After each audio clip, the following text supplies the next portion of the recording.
දවසේ ශ්‍රී ලංකා මානව හිමිකම් කොමිෂන් සභාවේ විශේෂ පරීක්ෂණයක් තිබ්බේ. මේ පරීක්ෂණය තමයි විශේෂයෙන්ම අපි දන්නා විනිසා විදුහල්පතිගේ වපු කුසලතාවයට එරෙහිව දැවැන්ත උද්ඝෝෂණයක් කළා අපි 2024යි 6 වෙනි මාසේ 26 වෙනිදා. 2024යි 6 වෙනි මාසේ 26 වෙනිදා ගුරුවරු විදුහල්පතිවරු 10000කට වැඩි පිරිසක් අපි සෙරමික් කන්දියේ ඉඳන් ජනාධිපති කාර්යාලය දක්වා යන්න විශාල උද්ඝෝෂණයක් කළා. මේ උද්ඝෝෂණයකට මේකට බලයේ හිටපු රනිල් රාජපක්ෂ ආණ්ඩුව දැඩි ප්‍රහාරයක් කළා ජල ප්‍රහාර, කඳුළු ගෑස් ප්‍රහාර එල්ල කරා සම්පූර්ණයෙන්ම මේ උද්ඝෝෂණයට. ඉතින් මේකෙදී බරපතල විදිහට තුරුවරු 14 කියලා තුවාල ලැබුණා. දෙන්නෙක්ගේ තවමත් S2 අන්ධයි. ඒක බරපතල ප්‍රශ්නයක් මේක. නමුත් දැන් මේ සම්බන්ධයෙන් කිසි වගේමක් නැහැ. ඉතින් අද දවසේ අපි ගුරු විද්‍යාලයේ සන්දානයේ පෙර පැමිණීමට අනුව තමයි අද විභාග කරේ මේ ප්‍රශ්න සම්බන්ධයෙන්. අද මේ විභාගයට පොලිස් දෙපාර්තමේන්තුවේ මානව හිමිකම් කොට්ටාශය නිලධාරීන්ට ඇවිල්ලා හිටියා මෙතන.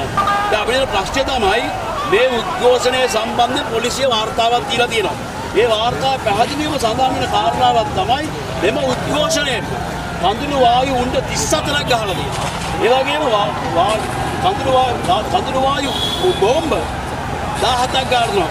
උණ්ඩ 34යි බෝම්බ 17යි. මේ ගුරුවරුන්ට ගැහුවේ දැන් මේ 6 වෙනි මාසේ 26 වෙනිදා. ඉතින් මේ වගේ බරපතල පහර දුන්නා.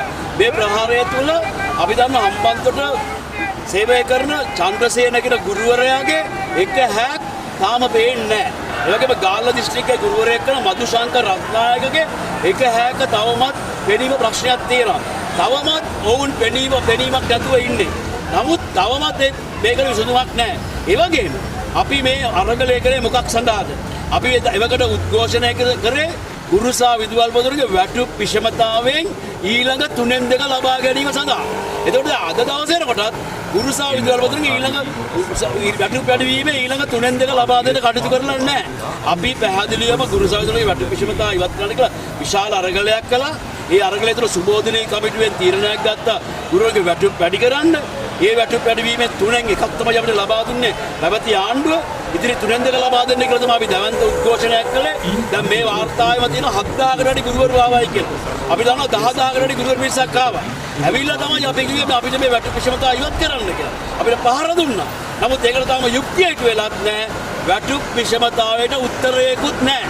ඒක නිසා අපි ආණ්ඩුවට කියනවා වහාම මේ සඳහා යුක්තිය ඉටු කරන්න. ඒ වගේම මානව හිමිකම් කොමිසමෙන් ඉල්ලීමක් කළා මේ අන්ධ වෙලා ඉන්න ගුරුවරයා සම්බන්ධයෙන් ඒ වගේම අනිත් ගුරුවරයා සම්බන්ධයෙන් විශේෂයෙන්ම වන්දියක් ගෙවන්න කියලා. මොකද මේ වෙනකොට ඔවුන්ගේ රෝහල් වල ප්‍රතිකාර ගන්න විශාල වියදමක් යනවා.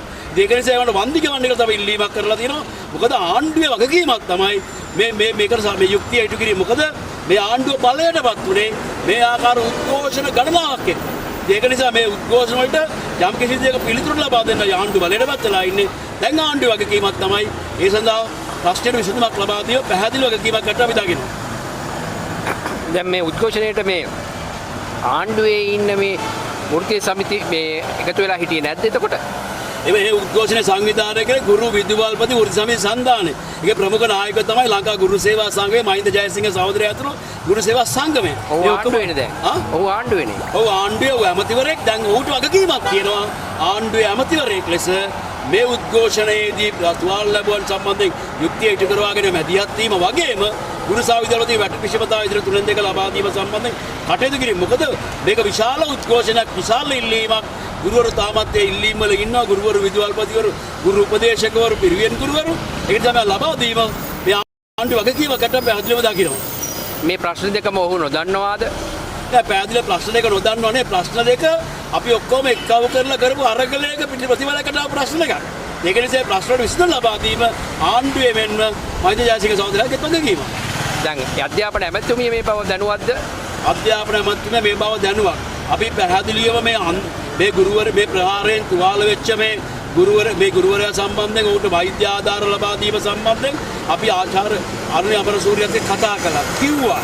ඒ ඔවුන්ට වගකීමක් තියෙනවා. දැන්වත් මේ උද්ඝෝෂණයෙන් යම් කිසි එක හැක් කන්ද වෙලා තියෙන තව කෙනෙක්ගේ ඇහි බරපතල ප්‍රශ්නයක් තියෙන මේ දෙන්නටම යුක්තිය ඉටු කිරීම වගේම මේ ප්‍රශ්න විසඳුමක් ලබා දීමත් ඔවුන්ගේ වගකීමක්.